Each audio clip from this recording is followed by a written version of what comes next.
Hi guys, today I will tell you a story that will help you fall asleep in less than 5 minutes. Namely, this is the story of the entire life of Napoleon Bonaparte. So, let's go. Napoleon Bonaparte, one of the most prominent figures in world history, was born on August 15th, 1769, in the city of Ajaccio, on the island of Corsica, just a year after the island was annexed by France from Genoa. Napoleon's childhood unfolded under conditions that shaped his character and laid the foundation for his ambitions. His family, surroundings, and the political situation on Corsica had a profound impact on his early years. Corsica, a land of contrasts. Corsica, a mountainous island in the Mediterranean Sea, is renowned for its natural beauty, but in the 18th century it was a region fraught with instability.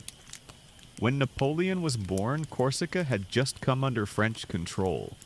The local population, including the Bonaparte family, retained a strong attachment to their culture, language, and traditions, creating tensions between the Corsicans and the French authorities. This conflict between cultural identity and political realities had a significant influence on young Napoleon. At the time, Corsica was predominantly an agrarian region, with small towns scattered across mountainous terrain. Society was divided into petty nobles, such as the Bonaparte family, peasants, and a small urban population. Feuds between families and resistance to the French administration were common occurrences. Napoleon absorbed these contrasts, which later manifested in his ability to navigate between different groups and cultures. The Bonaparte family. The Bonaparte family belonged to the minor Corsican nobility. His father, Carlo Bonaparte, was an ambitious lawyer who maintained close relations with the French administration to secure advantages for his family.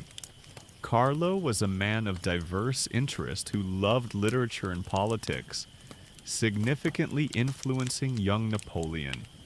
Carlo actively participated in Corsican political life, giving Napoleon early exposure to the maneuvering and compromises necessary to survive in challenging circumstances. Napoleon's mother, Letizia Ramolino, was a woman of strict principles and iron will. She played a crucial role in raising her children. Despite the family's limited resources, Letizia was practical and found ways to provide the best possible opportunities for her children. Napoleon deeply admired her resilience. Her influence on her son was immense. It was from his mother that he inherited a sense of discipline, endurance, and a pragmatic outlook on life. Napoleon was the second of 8 children, fostering close yet complex relationships with his siblings. Although he often clashed with his brothers, his leadership qualities began to emerge in childhood. His younger brothers, such as Joseph and Lucien, would later play important roles in his political career. Early years Napoleon's childhood was marked by limited opportunities, but Carlo sought to take advantage of any prospects to advance his family. While most Corsican children were confined to traditional education, Carlo aimed to provide his children with a French education, seeing it as the key to success. From an early age, Napoleon displayed a propensity for leadership and independence. According to contemporaries, he was a persistent, curious, and stubborn boy who often clashed with those around him, but exhibited extraordinary energy and a thirst for knowledge. During his early years, Napoleon was fascinated by nature and exploring the world around him. He spent much time walking the mountain trails of Corsica, which perhaps influenced his love for strategy and planning. He was also interested in the history of great conquerors such as Alexander the Great and Julius Caesar, whose biographies he read at a young age. These books shaped his worldview and strengthened his aspiration for greatness. Education. One of the key events in Napoleon's childhood was Carlo's decision to send him to study in France. Thanks to connections with the French authorities, Carlo secured a scholarship for his son at the military school in Brienne. Napoleon enrolled there in 1779 at the age of 9. His first experience on the mainland was challenging. He faced mockery due to his Corsican accent, origins, and modest status. However, this only strengthened his resolve to prove his worth. The school in Brienne had a significant impact on Napoleon's personality.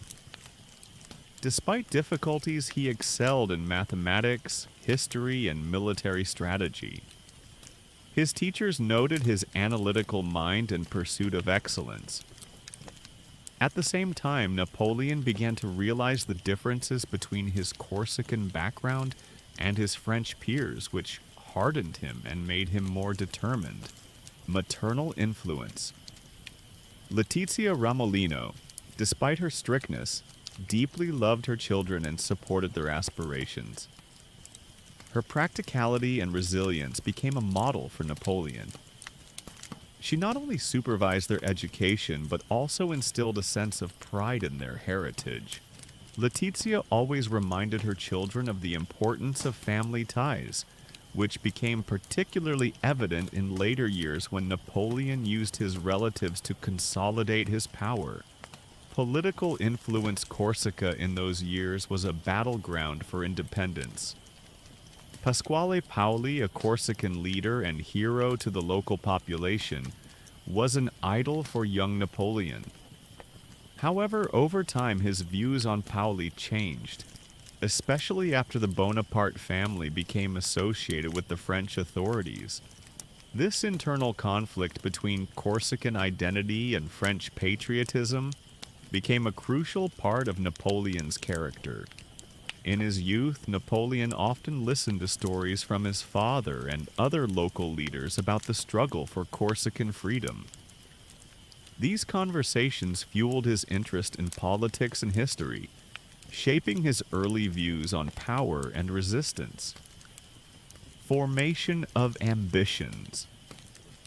As a child, Napoleon dreamed of military glory and freedom for Corsica. However, after moving to France, his ambitions took on a more global character. Even at a young age, he began to see himself as someone capable of altering the course of history. His early writings and plans reflect this confidence. Conclusion. Napoleon's childhood was a time of contradictions and challenges that forged his character. His Corsican roots, family upbringing, early education, and the political environment of his homeland became the foundation for his future career. It was during these years that the indomitable spirit emerged, enabling him to become one of the most renowned figures in history. Napoleon Bonaparte's military beginnings. Introduction. Napoleon Bonaparte's military career began at a young age and rapidly evolved into a path that would define not only his life but also the course of European history. From his early education in military academies to his first command during the French Revolutionary Wars, Napoleon's formative years as a soldier and leader were instrumental in shaping his strategic genius and eventual rise to power. This chapter explores the significant events, experiences, and influences that mark the beginning of his military journey. Military education at Brienne. Napoleon's formal military education began in 1779 when he enrolled at the Royal Military School of Brienne in northeastern France. At just 9 years old, Napoleon was one of the youngest students, entering an environment that demanded discipline, resilience, and academic rigor. The curriculum at Brienne emphasized mathematics, science, history, and military theory, subjects in which Napoleon excelled. Napoleon's years at Brienne were challenging. His Corsican accent and modest background made him the target of ridicule among his peers, who were largely from aristocratic families. Despite this, he developed a reputation for his intelligence, independence, and determination. Napoleon found solace in his studies and began to show an affinity for strategy and leadership. His favorite subjects included mathematics and history, particularly the campaigns of Alexander the Great and Julius Caesar. Napoleon's time at Brienne also revealed his budding skills as a tactician. He was known for organizing mock battles with his classmates, where he demonstrated an ability to think several steps ahead. These exercises laid the groundwork for his future as a military strategist. Graduation from École Militaire. In 1784, Napoleon was admitted to the École Militaire in Paris, one of the premier military academies in France. This opportunity came after he earned a scholarship due to his exceptional performance at Brienne.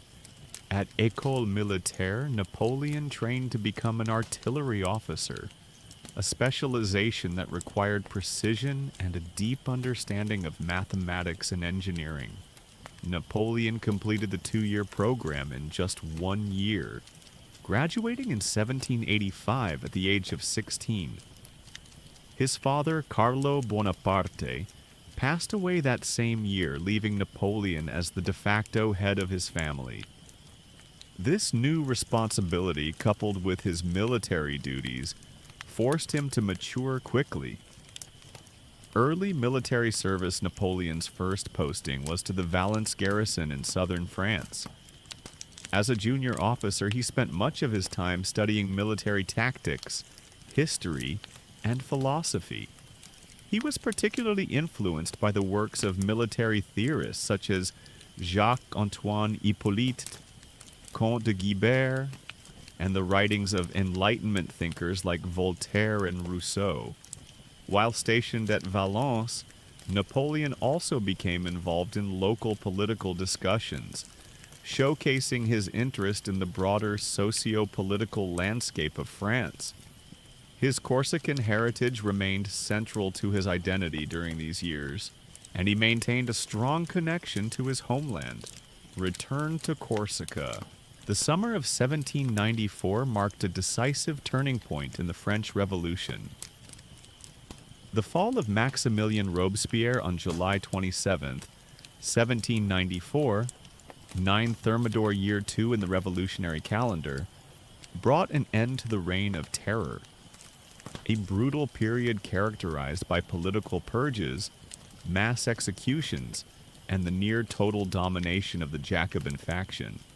Robespierre's execution not only symbolized the collapse of the Terror, but also initiated a period of intense political instability and uncertainty across France. The revolution that had once promised liberty, equality, and fraternity now found itself grappling with internal divisions, economic hardships, and the mounting pressures of ongoing wars on multiple fronts. The Jacobins had dominated France's government since 1793, employing extreme measures to root out enemies of the revolution. The Committee of Public Safety, led by Robespierre, exercised near-dictatorial powers, often resorting to swift executions by guillotine for perceived counter-revolutionaries. While these policies initially succeeded in consolidating the Republic, they also alienated many citizens and sowed deep fear. Robespierre's downfall resulted from a combination of political opposition, fear of his growing power, and his inflexible ideology, which alienated allies. After his death, the political pendulum swung towards moderation. The Thermidorian reaction, named after the month in which Robespierre fell, led to the dismantling of the most radical revolutionary institutions. The Jacobin clubs were closed, and many former revolutionaries were arrested or exiled. However, the country remained deeply divided. Royalist sympathizers who wished to restore the monarchy gained strength in certain regions, while radical revolutionaries still harbored ambitions for more social upheaval. Command in Italy. In 1796, at the age of 26, Napoleon was appointed commander of the French Army of Italy. This marked the beginning of one of the most celebrated military campaigns in history. The Italian campaign provided Napoleon with the opportunity to showcase his strategic genius, boldness, and charismatic leadership. Napoleon inherited an army that was poorly supplied, demoralized, and outnumbered by the combined Austrian and Piedmontese forces. However, he quickly transformed the situation through a combination of innovative tactics and inspirational leadership. He emphasized speed, maneuverability, and surprise, often outflanking and outmaneuvering his opponents. The Italian campaign was marked by a series of brilliant victories, including the battles of Montenotte, Lodi, Castiglione, Arcole, and Rivoli. Napoleon's ability to adapt to changing circumstances and exploit the weaknesses of his enemies was evident throughout the campaign. He also demonstrated an uncanny ability to inspire loyalty and devotion among his troops, who affectionately referred to him as the Little Corporal. Napoleon's success in Italy extended beyond the battlefield. He used the campaign to consolidate French control over northern Italy and establish satellite republics that served as buffer states against Austria. His diplomatic skills were on full display during the negotiations that culminated in the Treaty of Campo Formio in 1797, which expanded French territory and secured peace with Austria.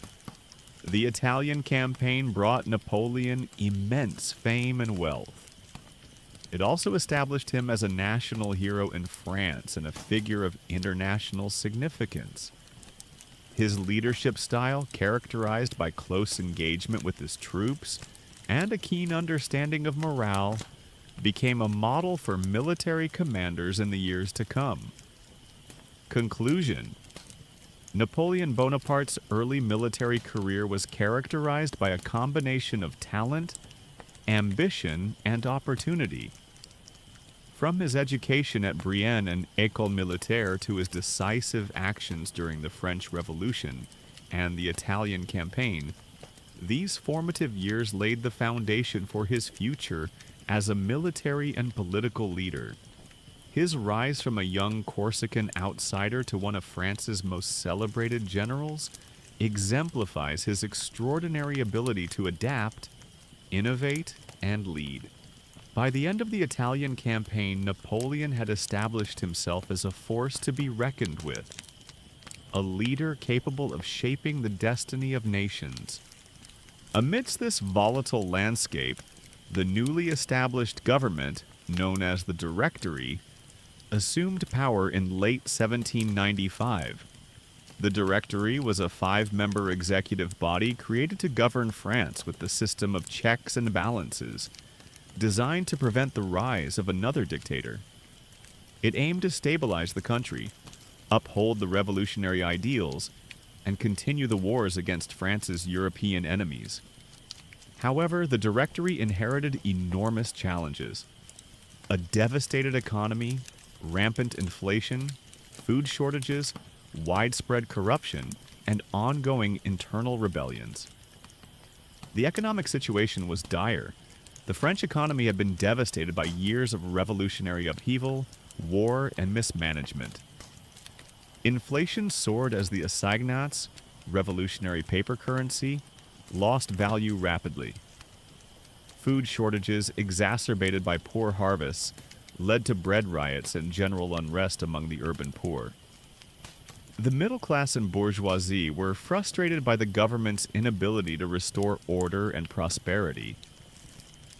Militarily, France remained engaged in wars against the First Coalition, a coalition of European monarchies including Austria, Prussia, Great Britain, Spain, and others who sought to crush the revolution and restore the ancien regime.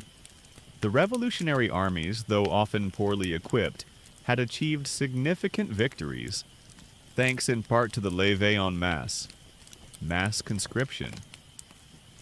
Yet the threat persisted, and military success was essential not only for national survival but also for political legitimacy.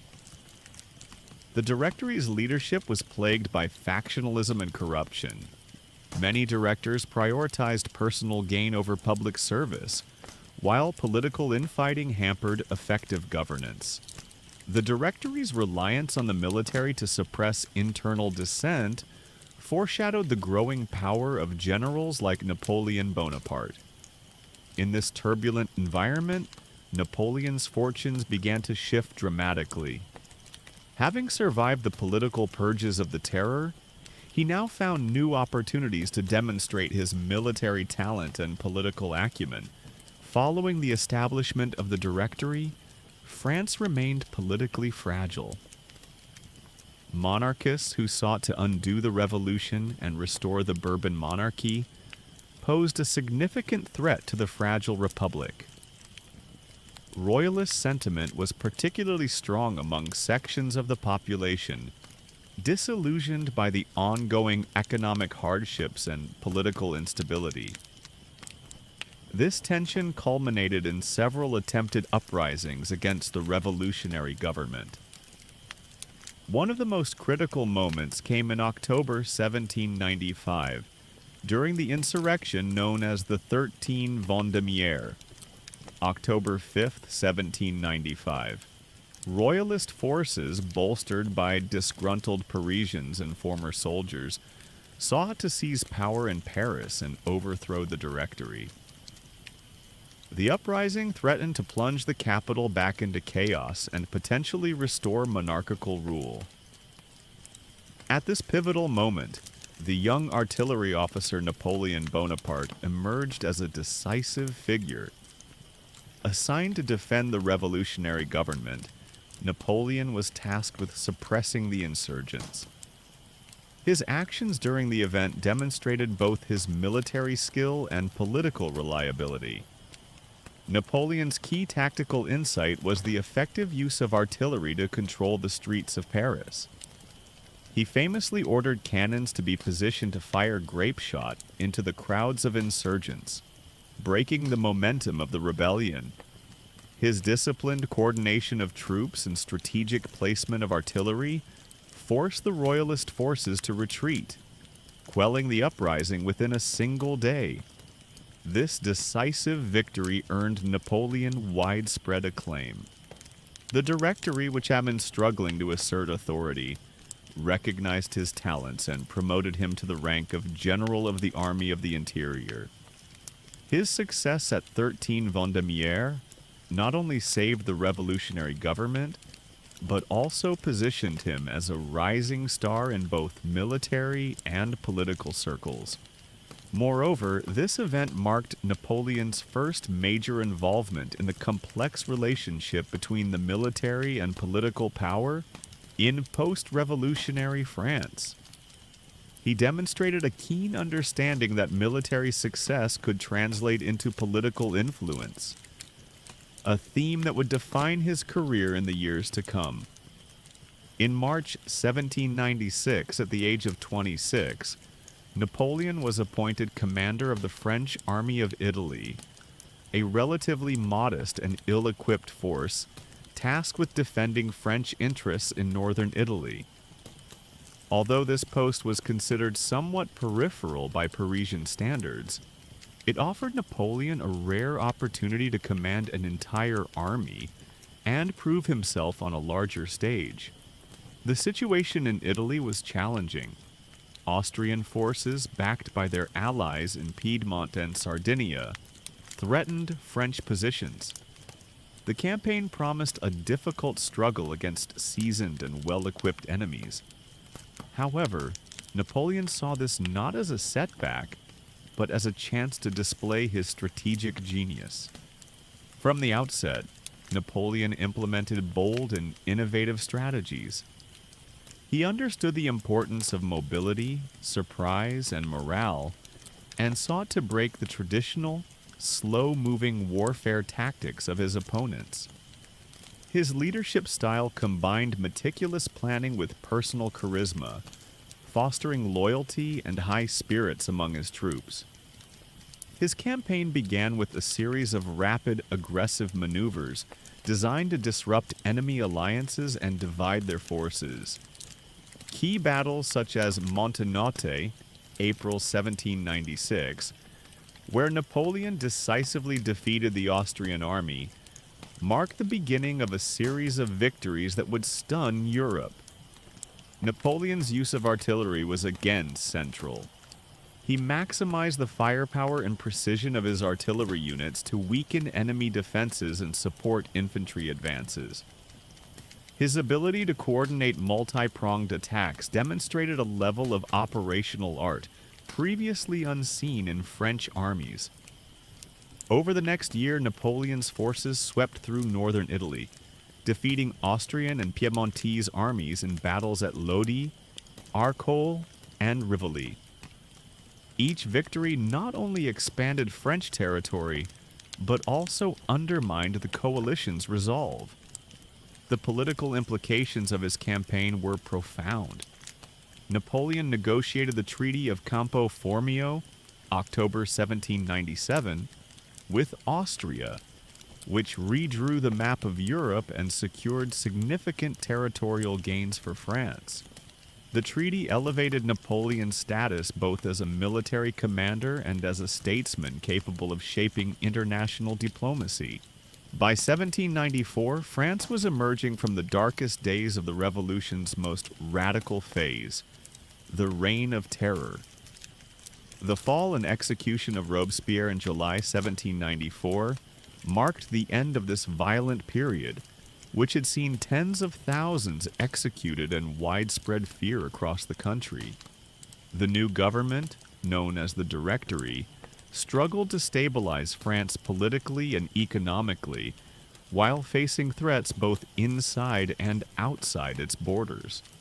Internally, the country was fractured. Royalists aimed to restore the monarchy, radicals pushed for more revolutionary reforms, and ordinary citizens suffered from economic hardship and war fatigue. Externally, France was at war with multiple European powers forming the First Coalition, intent on crushing the revolutionary regime. This chaotic environment presented opportunities for ambitious, talented individuals, especially military officers, to rise rapidly through the ranks if they could prove their loyalty and capability. After Robespierre's fall, moderate revolutionaries attempted to roll back some of the terror's excesses. However, royalist sympathizers seized the moment to organize uprisings, particularly in Paris. The revolutionary government was vulnerable, and control over the capital was at risk. At this crucial juncture, Napoleon Bonaparte, then a young artillery captain, demonstrated both his military skill and political loyalty. In October 1795, during the 13th Vendémiaire uprising, royalist insurgents attempted to seize Paris and overthrow the Directory. Napoleon's decisive use of artillery, specifically firing grape shot into the crowd, effectively crushed the rebellion within a day. His ability to act quickly, strategically position his cannons, and coordinate troops earned him praise and recognition. This event propelled Napoleon's military career forward.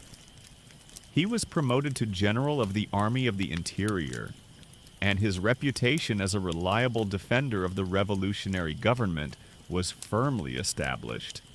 Importantly, Napoleon showed an early understanding of how military success could translate into political power.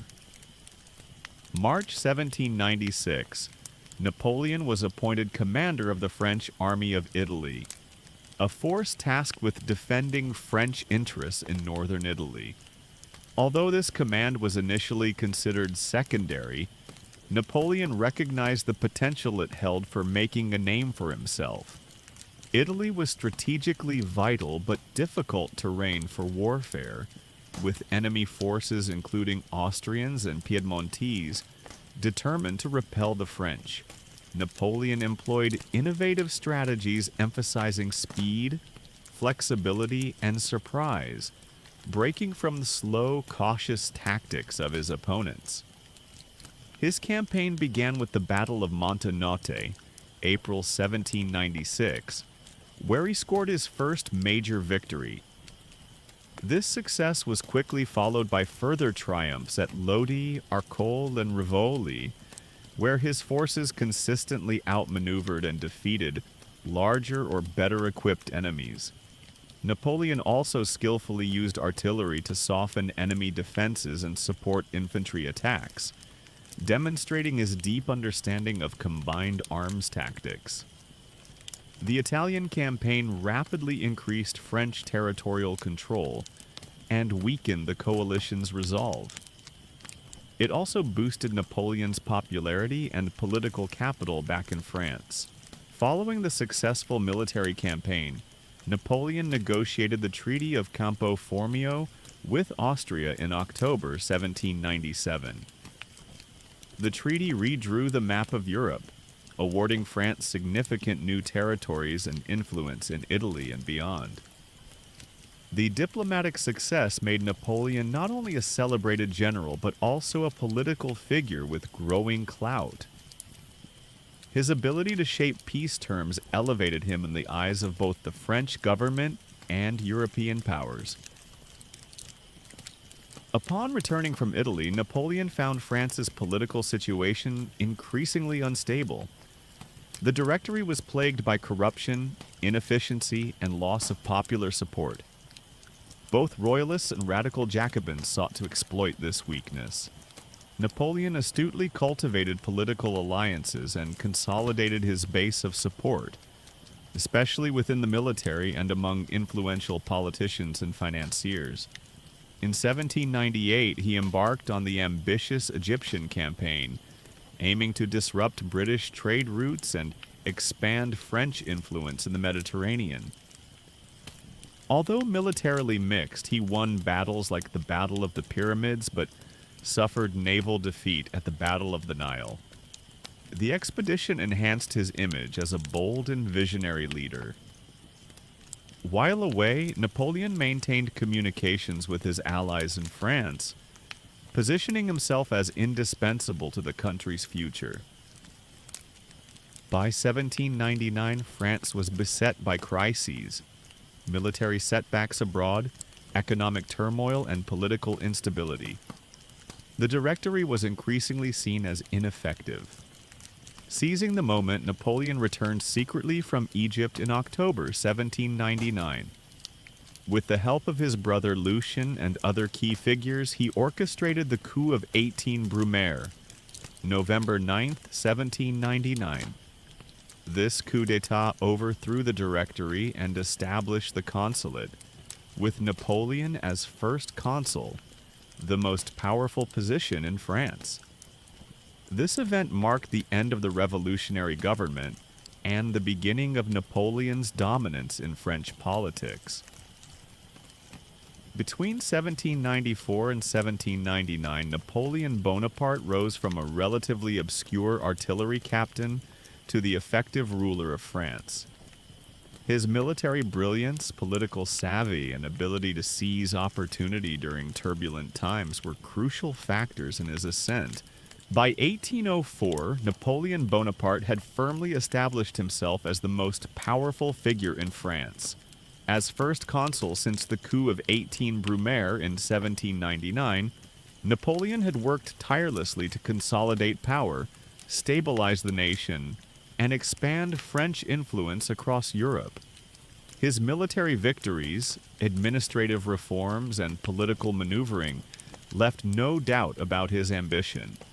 The transition from first consul to emperor was not merely a change of title, but a defining moment in European history, symbolizing the culmination of revolutionary ideals and the rise of a new era of imperial rule. In 1804, with his authority firmly entrenched, Napoleon sought to secure his rule against internal conspiracies and external threats. The assassination plot led by royalist sympathizers in 1804, the Cadoodle Conspiracy, provided Napoleon with an opportunity to justify taking the next step in consolidating his power. His propaganda machine emphasized the need for a stable and unified France under strong leadership. On May 18, 1804, the French Senate passed a resolution declaring Napoleon Emperor of the French. However, in a bid to maintain the appearance of popular legitimacy, Napoleon held a national plebiscite. The results were overwhelmingly in favor of establishing an empire, though modern historians debate the accuracy of the reported figures, which claimed over 99% approval. Napoleon's coronation as emperor took place on December 2nd, 1804, at Notre Dame Cathedral in Paris. The ceremony was meticulously orchestrated to blend revolutionary principles with imperial grandeur. By choosing a cathedral over the traditional coronation site of Reims, Napoleon distanced himself from the Bourbon monarchy, while emphasizing the sanctity of his rule. One of the most iconic moments of the coronation was when Napoleon took the crown from Pope Pius VII and placed it on his own head. This act symbolized his belief that his authority derived not from the church, but from his achievements and the will of the French people. The coronation also highlighted Napoleon's strategic use of symbolism. His attire, the regalia, and even the inclusion of Josephine's crowning were carefully designed to project legitimacy, continuity with Roman and Carolingian traditions, and the permanence of his rule. As emperor, Napoleon's primary focus was on consolidating the gains of the revolution while centralizing power in his hands. His reforms during this period touched every aspect of French life. Administrative reforms. Napoleon expanded upon the reforms he had initiated as first consul. The centralization of government continued, with prefects acting as his representatives in each department. The Napoleonic Code, introduced in 1804, was extended across the empire, standardizing laws and ensuring equality before the law, though with limitations on individual liberties. Economic policies. Napoleon prioritized financial stability, which was crucial for sustaining his military campaigns. He established the Bank of France to stabilize the currency and promote economic growth. He also introduced a fairer taxation system, reducing the burden on peasants and middle-class citizens. Education and propaganda. Napoleon believed that education was essential for creating loyal citizens. He reformed the education system, establishing lycées to train future administrators and military officers. Simultaneously, he used propaganda to shape public opinion, glorifying his leadership and presenting himself as the embodiment of revolutionary ideals. The grand strategy, preparing for war. Napoleon's coronation did not end hostilities in Europe. The formation of the Third Coalition in 1805, comprising Britain, Austria, and Russia, posed a significant threat to French dominance. Napoleon's response was a mix of diplomacy, strategic alliances, and military preparation. The continental blockade Britain remained Napoleon's most persistent enemy, and its naval supremacy made a direct invasion nearly impossible. In response, Napoleon sought to weaken Britain economically by instituting the continental blockade, an embargo aimed at cutting off British trade with Europe. The Grande Armée Napoleon reorganized and expanded the French military into the Grande Armée, a highly disciplined and mobile force. This army became a symbol of French strength, combining innovative tactics with unwavering loyalty to its leader. In late 1805, Austria mobilized its forces, believing that Napoleon was preoccupied with preparations for a British invasion. However, Napoleon's strategic genius quickly became evident in the Ulm campaign. Using deception and rapid marches, Napoleon encircled Austrian forces near Ulm. In October 1705, the Austrian army, under General Mack, surrendered with minimal French casualties. This victory eliminated Austria as a threat in southern Germany and demonstrated the effectiveness of Napoleon's military strategy. After the Ulm campaign, Napoleon turned his attention to the Russian and Austrian forces gathering in Moravia. The decisive confrontation occurred at the Battle of Austerlitz on December 2nd, 1805, exactly 1 year after his coronation. Preparations for Battle Napoleon deliberately appeared weak, retreating and ceding ground to lure the Allies into a vulnerable position. His troops feigned exhaustion, convincing the enemy that the French were overextended. The battle. On the morning of December 2nd, Napoleon executed a meticulously planned strategy. As the Allies attacked his seemingly weak right flank, he launched a powerful assault on their center, splitting their forces. The battle ended in a resounding French victory, with tens of thousands of Allied troops killed, wounded, or captured. Aftermath Austerlitz solidified Napoleon's reputation as one of history's greatest military commanders. The victory forced Austria to sign the Treaty of Pressburg, which significantly expanded French influence in Europe and brought an end to the Third Coalition. The Imperial Legacy in 1805. By the end of 1805, Napoleon's position as emperor was unassailable. His military victories, administrative reforms, and ability to project both power and legitimacy transformed France into the dominant force in Europe. By the spring of 1814, Napoleon Bonaparte's once mighty empire lay in ruins. After years of continuous warfare, the coalition forces of Britain, Prussia, Russia, and Austria had defeated the French armies and invaded Paris. Following this defeat, Napoleon was forced to abdicate on April 6, 1814. The victorious Allies spared his life but demanded his removal from power. Thus began Napoleon's first exile, a dramatic and humbling chapter in the life of the man who had once ruled much of Europe. Napoleon's abdication came after months of mounting pressure. The Sixth Coalition, formed in 1813, had decisively defeated his forces at the Battle of Leipzig. As Allied troops closed in on France, Napoleon attempted to rally his depleted armies. Despite some tactical victories, it became clear that the French resistance could not withstand the combined strength of the coalition forces. The final blow came when his marshals and key advisors turned against him, urging him to abdicate to save France from further destruction. Reluctantly, Napoleon signed the Treaty of Fontainebleau on April 11, 1814, formally renouncing his throne.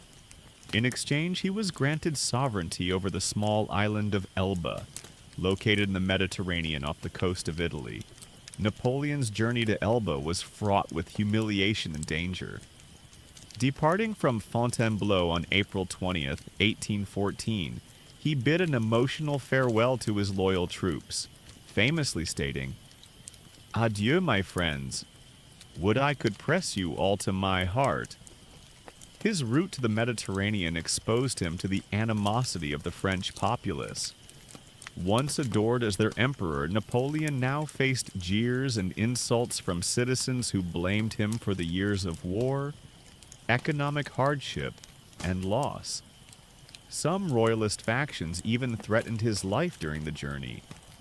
Napoleon finally arrived on Elba on May 4th, 1814, aboard the British frigate HMS Undaunted. Despite the modesty of his new realm, he greeted his exile with determination, vowing to rule Elba as efficiently as he had governed France. Elba was a far cry from the sprawling empire Napoleon had once ruled. The island measured just 224 square kilometers and was home to a population of approximately 12,000 people. Its economy was based on agriculture, fishing, and small-scale mining. Under the terms of the Treaty of Fontainebleau, Napoleon was granted the title of Emperor of Elba and a personal guard of 600 men. He was allowed to govern the island independently, though his activities were closely monitored by Allied representatives. Napoleon's life on Elba was a stark contrast to his years as Emperor of France. His days followed a regimented routine. Mornings, he began each day with administrative work, reviewing reports from local officials and issuing orders. Afternoons, Napoleon often inspected public works projects or visited villages to interact with the islanders. Evenings, he dined with his small court, which included loyal aides and family members, such as his sister Napoleon Bonaparte. Despite his efforts to maintain a sense of purpose, Napoleon was restless and dissatisfied. He spent hours reflecting on his past campaigns, drafting memoirs, and planning for the future. Napoleon's charisma and leadership won the respect of many Elbans. His accessibility and interest in their well-being endeared him to the population. However, not everyone was supportive. Some viewed his presence as a potential threat, fearing that his ambitions might provoke retaliation from the Allies.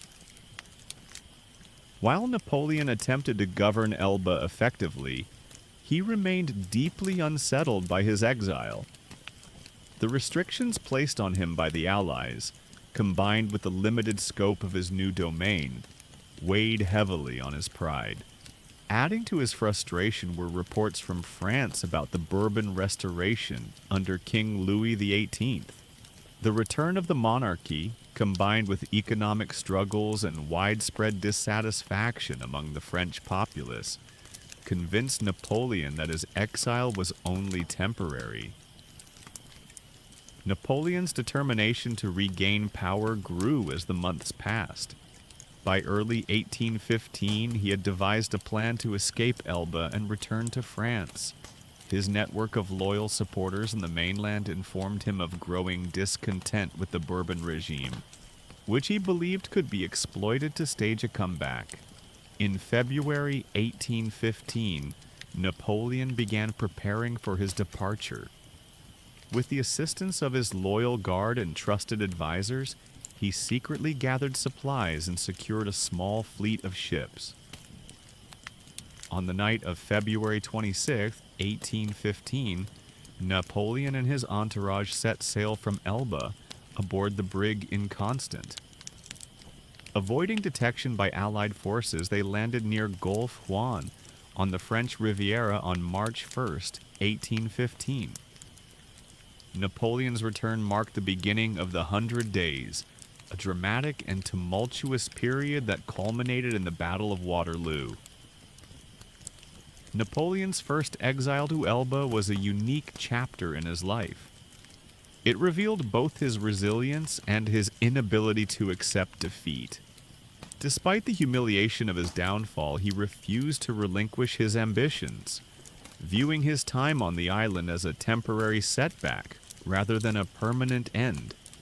The events of 1814 to 1815 demonstrated the enduring appeal of Napoleon's leadership and the fragility of the Bourbon Restoration. His dramatic escape from Elba and return to power underscored his remarkable ability to inspire loyalty and defy expectations, even in the face of overwhelming odds. While the exile to Elba was brief, its significance lies in the insight it provides into Napoleon's character.